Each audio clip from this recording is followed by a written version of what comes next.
So I woke up this morning to some, what I consider to be kind of disturbing news. The unemployment rate in this country has risen now to 9%, all-time high in 25 years, I think is what the ticker came across, New York Times. And I got to thinking, because I knew that you and I would be coming together today, and what a wonderful opportunity to talk about something that I think you're very familiar with, Jason, workplace productivity expert Jason Womack. So I wanted to get your take on this. I know that you spend a lot of time in the workplace talking with professionals who are also busy in their own personal family lives. Right. How are folks reacting to that type of news? Well, first of all, statistics are interesting to me because they don't mean that much until they do.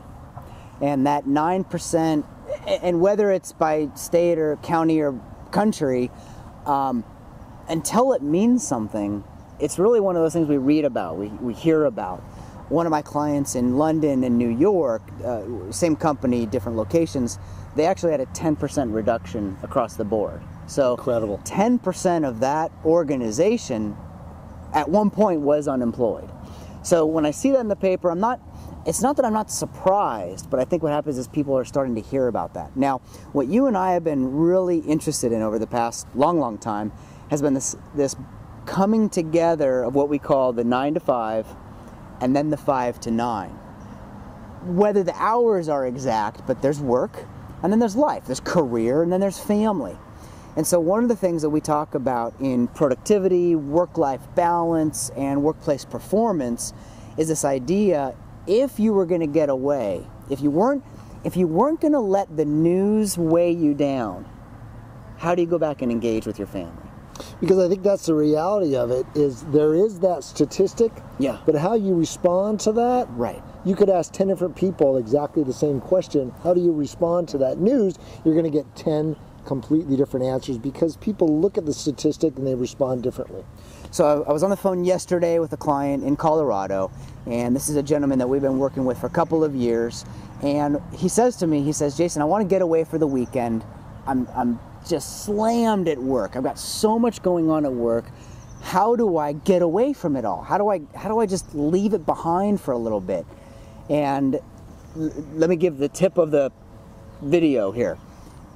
The most balanced people I know are the ones who say, I'm going to get away, and they make it okay to have thoughts or ideas while they're away about work, about career, about their life. For example, this guy's going to be on a boat this weekend.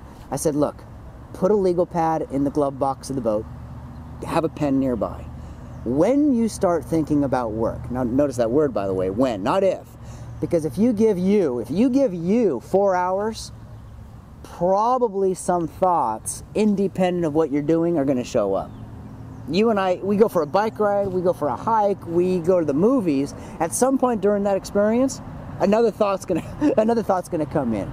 So what I suggested he do was pull out a legal pad, pull out a pen, and write that thing down. Do I need to call back someone that left a message? Do I need to email someone? Do I need to pick up something when I get back to town? It's the idea that I want to be able to get away from it all, but I want to make it okay when those ideas show up. And everybody has their own ways, by the way, of doing that. Have you ever called your own voicemail? Have you ever sent yourself an email? Have you ever picked up a piece of paper, written on the back of a business card while you were in a restaurant? It's the idea that I'm going to let the information come in, and I'm not going to respond negatively, positively. I'm not going to respond over-exuberantly or passively. I'm just going to keep on going with it. I'm just going to move into the next thing. So you open up the newspaper, and there's some news about the economy, there's some news about politics. Make it okay that if you wanted to engage with that information, or if you wanted to leave that information behind, that you've got ways to continue moving through the 9 to 5 and then the 5 to 9. I think those are the kinds of things that I would recommend people think about. I love it. It's practical, it's realistic. I think so many of us enter the day with thoughts of family on our minds, with thoughts of work on our minds, trying to keep those two separate. But what I hear you saying is it's okay to bring those two together, because that's naturally what's happening for folks anyway. Exactly. And for me, it's not that it's okay. It's going to happen. You know, you're going on a vacation with your family, you're driving a few hours, you're checking into a hotel, you're standing in line at the ticket booth, you're getting these things going. Meanwhile, your mind's scanning. And, you know, here's what I found. The more creative people I hang out with in my life, the more I hear their creative ideas don't happen when they're sitting at a desk, when they're in between meetings, when they have nothing to do except for to think. That's not what's happening. No. Well, that reminds me of a great story. Bill Walsh, a longtime football coach, right? San Francisco 49ers, was famous for being at the dinner table, whether he was at home or he was out with friends, and pulling out a napkin and writing his ideas down, whether it was a new play or it was somebody that he had to contact, it was an idea for a new offense. One of the most brilliant minds of professional football, but didn't just confine the brilliance to the workplace. And whether you follow football, whether you're a sports fan or enthusiast at all, the point of it is we are natural thinking, I don't want to say machines, we are natural thinking people. and we just naturally go through our day picking up new ideas. So I guess bottom line, if you want to experience some work-life balance, make it okay that through the day you're going to be thinking about other things, but you can capture those, put them into a system you trust. You know, the reason that people email or voicemail themselves is they trust that that idea will be there when they get there. Exactly.